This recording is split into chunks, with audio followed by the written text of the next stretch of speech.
Welcome back to the Dream Room. I'm your host, Amitra.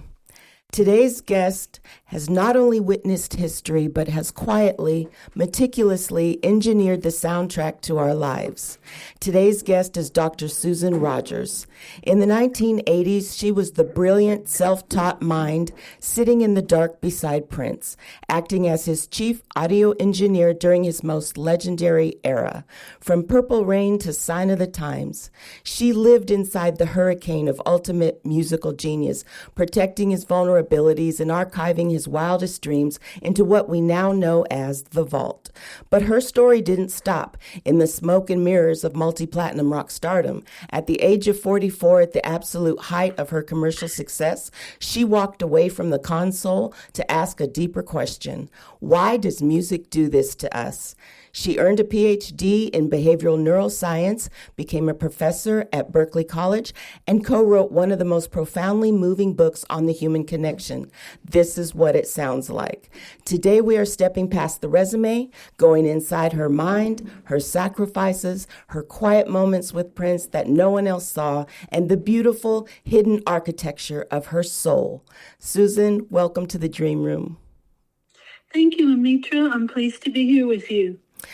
I want to start where your story truly began, in the quiet. When you think back to your childhood bedroom in Southern California, what was the emotional climate of that room, and how did it drive you to find sanctuary in sound? That's a great question. I think it's the same for all children. Little kids are born daydreamers, and we sit and we imagine ourselves, we imagine the world and our part in it. My brother asked me a good question the other day. He says, how do you imagine little kids today daydream when they have a phone in front of them? I don't know. That's a good question. But I didn't have a phone, and most kids didn't have a TV in their bedroom back in the 60s. So we would daydream a lot. And I they're vague, but my daydreams did revolve around music making in some capacity. I simply just wanted to be there when music was being made. Mm-hmm. You entered the music industry entirely self-taught, repairing heavy tape machines in a brutal, male-dominated 1970s landscape. Did you ever feel like you didn't belong there or have doubts about your path? I've been asked about that, usually on panels with women in audio. They'll ask about imposter syndrome. To be honest, I never felt like an imposter, because an imposter feels like they're hiding something, like they don't really deserve to be there. Mm-hmm. I wasn't hiding anything, and I did feel I deserved to be there. I think a better word for it is underprepared, because I think in any professional situation, you're always kind of wishing you were a little bit better prepared. If you had more information, if you had more knowledge, then this might go a little bit easier and there would be less stress. So no, I never felt like an imposter, but I always, and this persists to this day, wish, that I knew more. I wish I could be better at what I do. So in that environment, with a lot of men around, it was male dominated. Did you ever feel that you had to suppress your softness or your feminine intuition to be taken seriously? Or did that intuition become your secret weapon? Oh, I think every young woman in a male-dominated profession asks herself that question. Do I fit in and be one of the guys, or do I not fit in and just stand out? It was a struggle, and it always is. But ultimately, we kind of met in the middle. I discovered that I could maintain just a naturalness. I'm not the most feminine woman in the world, and I'm not the least feminine either. Mm-hmm. I could just stay in my lane, be myself, and have the instincts to find it was mostly men, who wanted to work with someone like me. Mm-hmm. And there are those who, would never have a woman in the studio, and there were those who only wanted to work with women. Neither of those situations, of course, are ideal. You find the people who are happy with you just the way you are, and you work with those people. In the pursuit of your dream, what was the very first thing of comfort or personal value that you had to sacrifice to make room for it? gosh, I suppose it was a relationship. There was someone I was with in the early days. He taught me a lot about electronics, mostly in audio. And I did love him very much, but he was heavily into drugs, and I'm not. I never have been. So we split apart for that reason. But then there was also the underlying current that told me, this isn't the kind of business that serves a home, a husband, and raising children. At some point, you're probably going to have to meet a fork in the road and choose which road to take. There wasn't ever a soul crushing moment because I grew up kind of understanding that I didn't really have any strong urge to have children. Oh. So giving up kids, it wasn't a big deal. It wasn't a big deal. Giving up perhaps marriage and a long-term relationship, that would have been a little bit harder. And that was more of a sacrifice. Peeling back the layers of Prince, focusing on human psychology, unscripted moments, and the heavy burden that it can be to have that proximity to genius.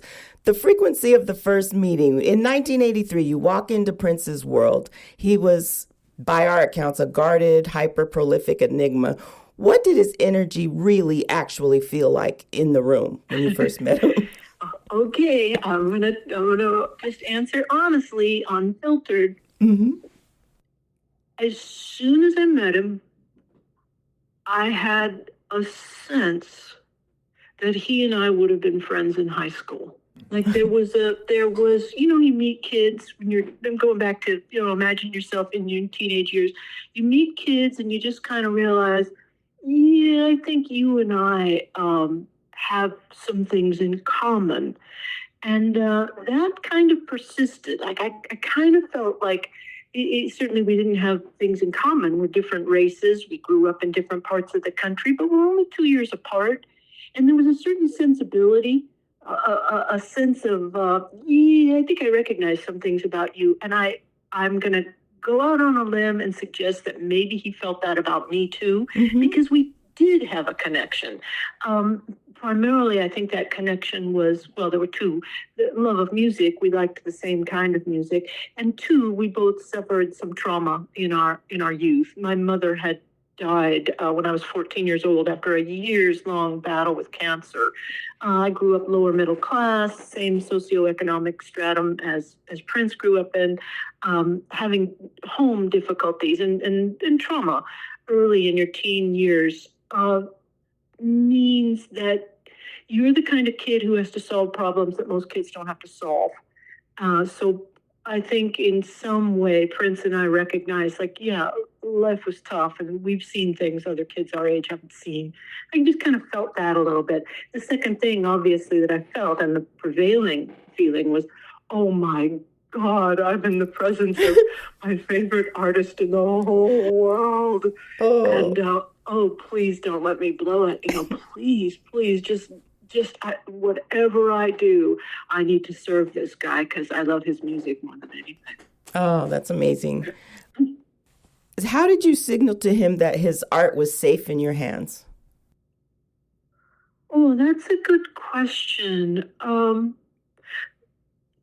By showing a reverence, a care. It's in your mannerisms, it's in your demeanor, it's in attentiveness, paying attention, never being flippant, never being dismissive of anything. There was a moment early in my time with him. There were four of us in Prince's house, in the control room, in his home studio. There was a small bedroom downstairs in his house. It was across the hall from his main bedroom.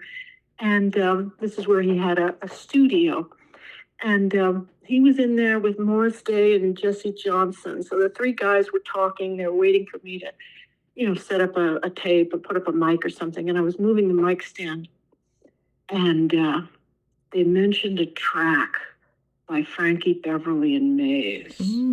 That I love Frankie Beverly. And, I was quiet. I kept quiet in my work, but I was moving that mic. And I think it was Morris who mentioned this track. And I went, oh, like that. And they stopped talking and they looked at me and I looked up kind of surprised and I said, oh, I just love that song. Now that was a track that played on on R&B radio, and they didn't know me at that point, so they probably wouldn't have anticipated that a white young woman from Southern California who came to them from Crosby, Stills and Nash would know Frankie Beverly and Mays. And this is not something I'm just going to start talking about, but yeah, I listened to KJLH and KACE, the two R&B stations in Southern California at that time, and of course I knew Frankie Beverly and Mays. Great. So the world knows the myth, whatever Prince was putting out there in the public, but you knew the exhausted man sitting at the console at 4 a.m. What was the specific quiet moment with him? Perhaps a mistake, a rare laugh, a sigh that completely humanized him to you? Those were little moments. You'd see them, you'd see them pop up briefly because he was very guarded. There was a funny moment early in my employ with him. We were creating the movie Purple Rain, and there was a lot of work going on. And at one point, myself and a couple other guys had to unload a tape machine off the back of a truck in the driveway of Prince's house on Kiowa Trail. We had to move that tape machine into the house. And we're moving it across the driveway, and it caught on something, and it fell. And my instinctive reaction was to put my body between that tape machine and the driveway, just to protect the equipment. Yeah. It was stupid, but it was instinct. So I put my leg out, and the tape machine landed on my foot and broke my foot. There you go. I went to the emergency room, and they taped it up, And anyway, so later that day or the next day, I was in Prince's kitchen with Prince and Jill Jones. And Jill Jones asked me, she saw I was injured, and she asked, what happened to your foot? And I just said, I dropped Prince's wallet on it. And he laughed. He said, I like that. That's sexy. It was one of those spontaneous moments where I knew it's okay to be funny. Nobody needs to know or cares what happened to my foot. And when I said that, he realized, here's an employee of mine who had an opportunity to talk about herself and chose not to. And in Prince's world, that worked, because the last thing that poor young man needed at that time was people burdening him with whatever was going on with them. He just didn't need that. Is it true that you had marathon sessions with him, 24 to 96 hours? It sounds, yes. It sounds psychologically brutal. Yeah.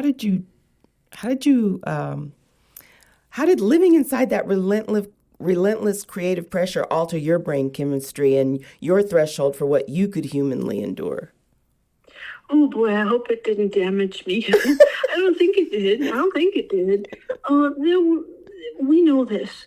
We know that the endocrine system, when it's experiencing a lot of feel-good neurotransmitters, that has some sort of protective effect. And the mechanism of that isn't fully understood, at least not to me anyway, but it mediates whatever physical stresses you might be going on. Those feel-good neurotransmitters are pretty darn good for us because they help to ameliorate the bad effects of stress. So in those days, I was fairly young. I'm in my 20s. I was working with my favorite artist in the world. Every day was another chance to be in the studio with him and record yet one more song with him. So I was really fortunate. I felt really good. The energy was super high. We were selling records. We were doing well. So all of that good feeling, I think, gave all of us in his camp at that time, gave us energy, gave us excitement, and helped protect us, from the sorts of damage that a person might get experiencing that kind of stress in a war zone or a really, really stressful environment. Mm-hmm. You instinctively started cataloging his unreleased music, creating the legendary vault. Looking back, was that just a technical instinct, or was there a deeper spiritual whisper telling you that you were protecting a legacy? Boy, I wish there had been a spiritual whisper. I could have used that. No, it was just trying to do my job properly. And uh, Prince would occasionally ask me to pull a tape for him because sometimes he'd like to pull old material and work on it. You know, he'd ask me to pull a tape, and I needed to know where everything was because if he asked for something, my job was not to make excuses but just deliver. So it became imperative, like whatever tapes he's ever done, they all have to be in one place, and I need to be able to find them right away. And in 1983, that was already starting to be a pretty impressive collection of tapes. So I just started gathering everything and having Prince's staff in his office help me find a place where these could be stored, be safe. We'd have 24/7 access to them. And in short order, that's exactly what we did. There was a records storage facility not far from where Prince's office was, and they served until Paisley Park Studio was built and we could build the actual physical vault. Mm.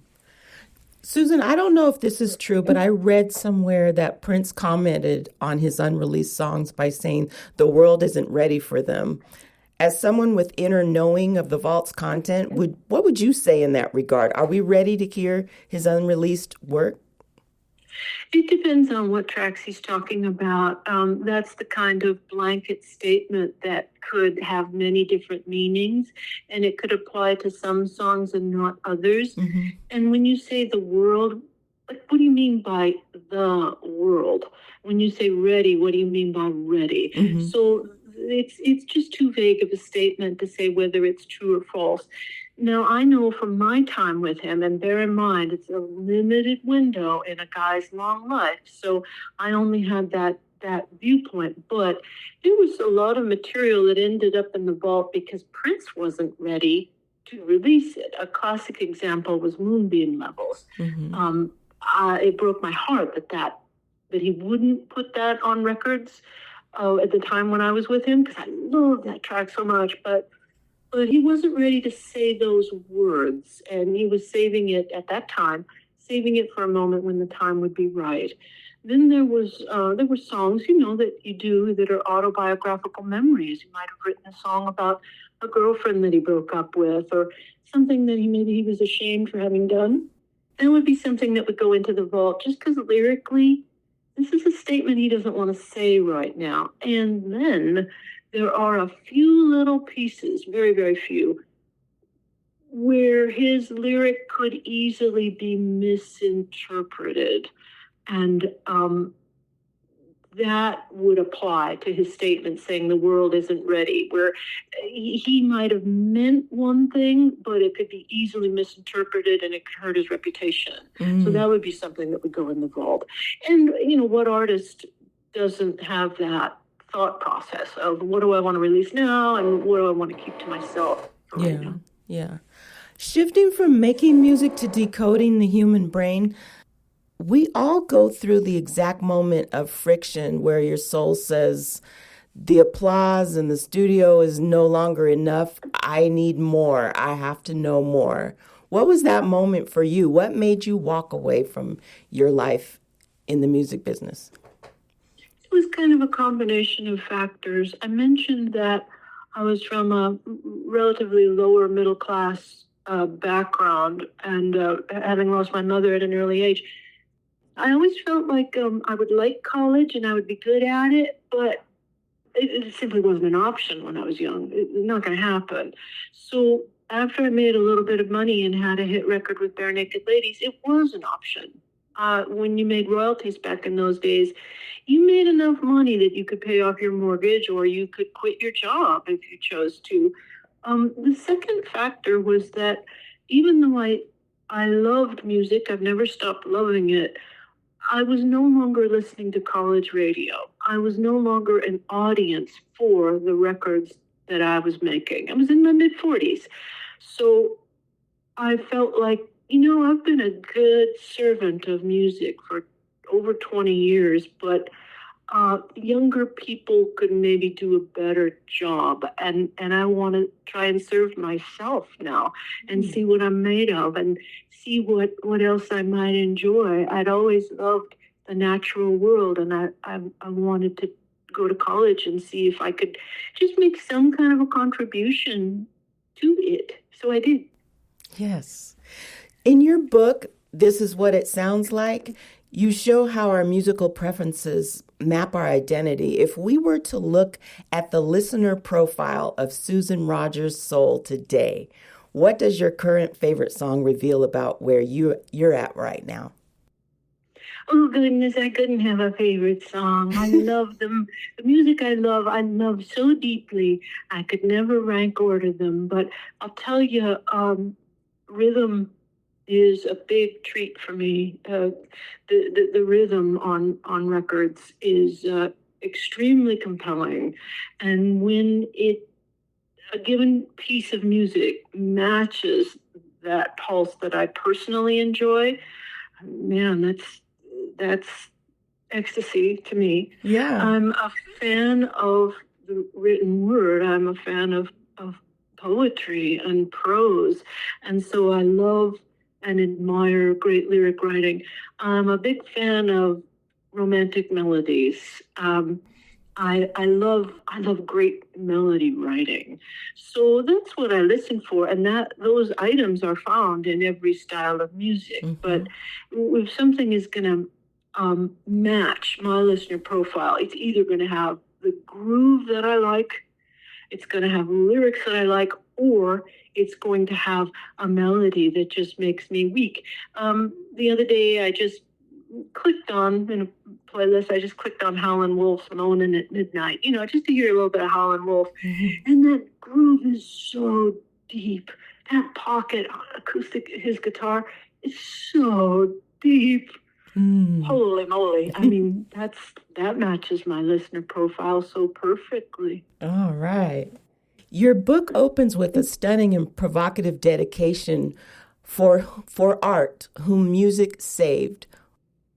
Can you tell me about that? What's behind that dedication? Yeah, I have 4 brothers, and one of them, Art, went through a biblically bad time. I won't go ahead and get into the details, but it was bad, and he was really suffering. And the thing that brought him out of that suffering was listening to music. He and I would have conversations, and I was helping to pull him back from the abyss and remind him of all the wonderful things in this world. And for him, listening to the Grateful Dead, listening to the Allman Brothers, listening to the music that he loved, made him feel like, life is worth living and there is hope.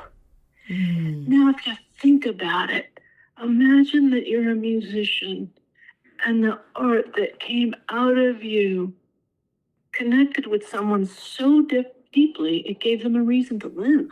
Yeah. I don't think the connection gets any better than that. When I went near the last chapter of the book and I asked some friends and colleagues, including Wendy Melvoin and others, describe a record that just makes you wild, that you love so deeply. They're all, other than Art, they were all musicians, and they all gave me good descriptions of music they love, but Art's was the best when he described Broke Down Palace and how he feels about that.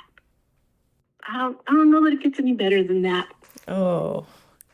After all your years of research, do you believe that music is just a beautiful biological trick of human evolution, or is it actual tangible proof of something spiritual connecting us? Spiritual is a tough word for me because I am a scientist and I'm also an atheist. I put all my faith in the evidence and in the physical world, in physics and biology and chemistry.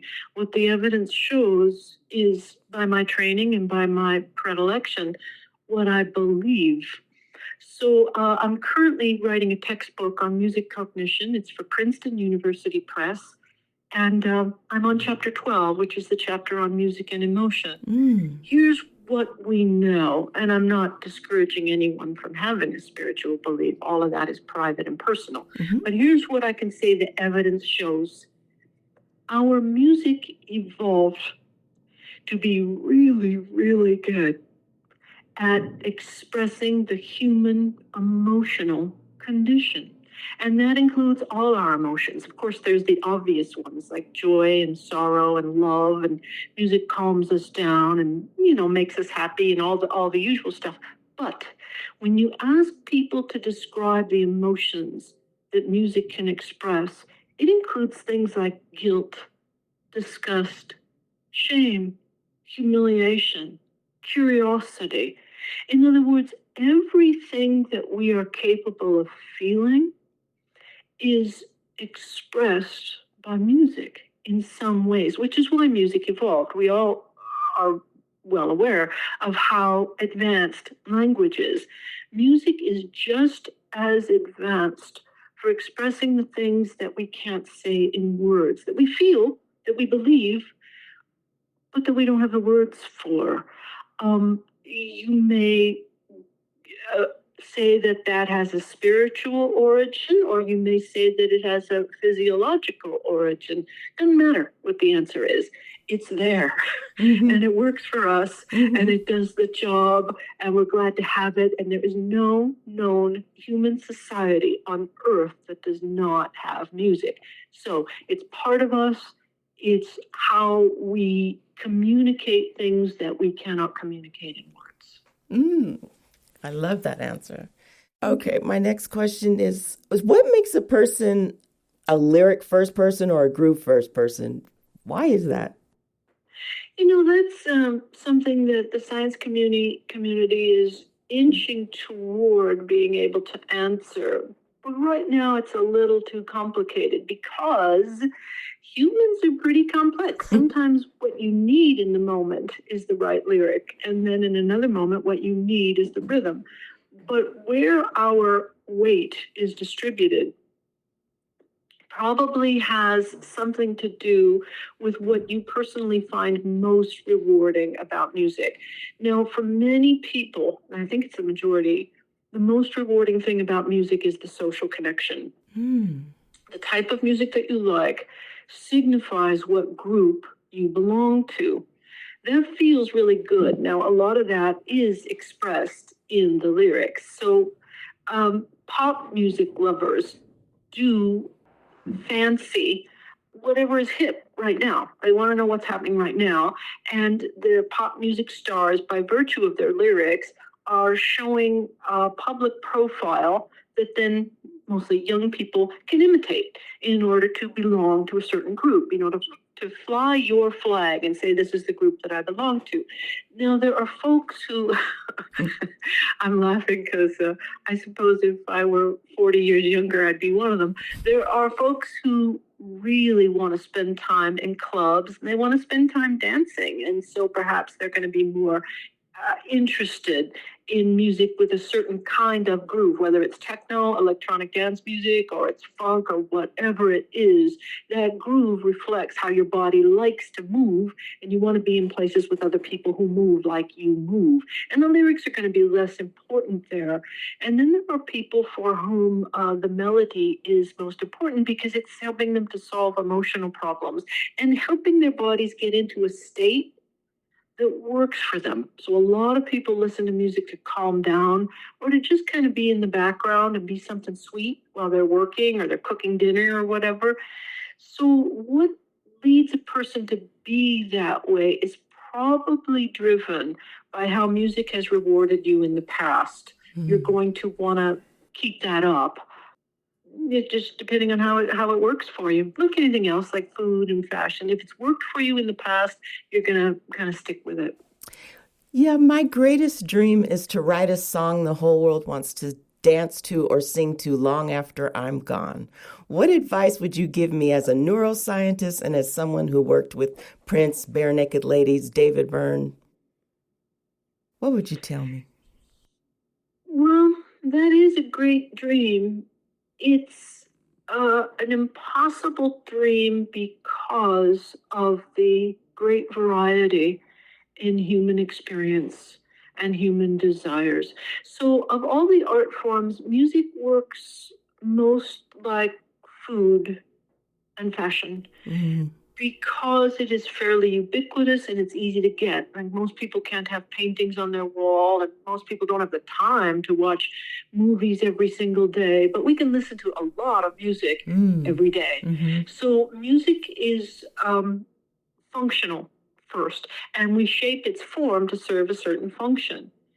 If you think about it like food and you ask yourself, could I make a food that the whole world would love? The answer is no. Because even if you made the most boring food in the world, if you made a cracker, there are people who are gluten intolerant and wouldn't eat a cracker. If you think of the most boring drink in the world, it's water. Well, there are a lot of people who don't reach for water first. They'll reach for soda or some other beverage, and they don't like drinking water. It's an impossible task because of our differences. It's the same thing with fashion. I guess pretty much everybody wears a T-shirt, but there are people who wouldn't want to be caught dead in a T-shirt. So right. Rather than think of it in terms of a stimulus that everyone will agree on, you'll have much better luck making a stimulus that is complex enough to be interesting and simple enough to be understood and enjoyed. That's kind of what popular music does. And that's what fast food does. McDonald's and Burger King and all that, they're not the best food in the world. They can't please everyone. But they're simple and they're cheap and they're fast and they're good enough that a lot of people like those things. So you can make the musical equivalent of fast food, or you can make the musical equivalent of gourmet food. But those are different audiences. Yes. Okay. So you've conquered the rock history, the Ivy League, the literary world. What is the grandest dream or unanswered question that still keeps you awake at night? What's next for you? What I'd like to do is stop working. I've worked so hard and so many hours in my life. And once this book is done, which will be next year, I'm going to stop having a project and I'm going to just enjoy life and enjoy hobbies and see what my brain tells me it wants. I owe my success to daydreaming and mind wandering, listening to that deep inner voice that shows me, like it does for all people, that your deep inner voice will show you what you want. When that deep part of the psyche shows you this is what you want, it does that through your daydreams and your fantasies, then you ask yourself, all right, well, what would it take to get it? How do I get myself closer to that thing that I know deep down inside I want? I've always done that. It's always worked out for me. So I'll wait for my brain to show me what it wants after I've finished working all these long hours and nights and weekends. Susan, it's been wonderful having you. Is there any final thoughts you have that you'd like to share? No, I just wish you the best of luck. And to all of those folks who are listening because they're Prince fans, thank you for keeping his memory and his legacy alive. He deserves it. And as somebody who knew him and cared about him, I'm grateful to you for keeping him in your hearts and on your playlists. He deserves it. Oh, thank you, Susan, so much. Thank you. It's nice talking with you. Nice talking with you. It was a pleasure. All right. Well, have a good week and good luck with the podcast. You too. Bye-bye. Thank you.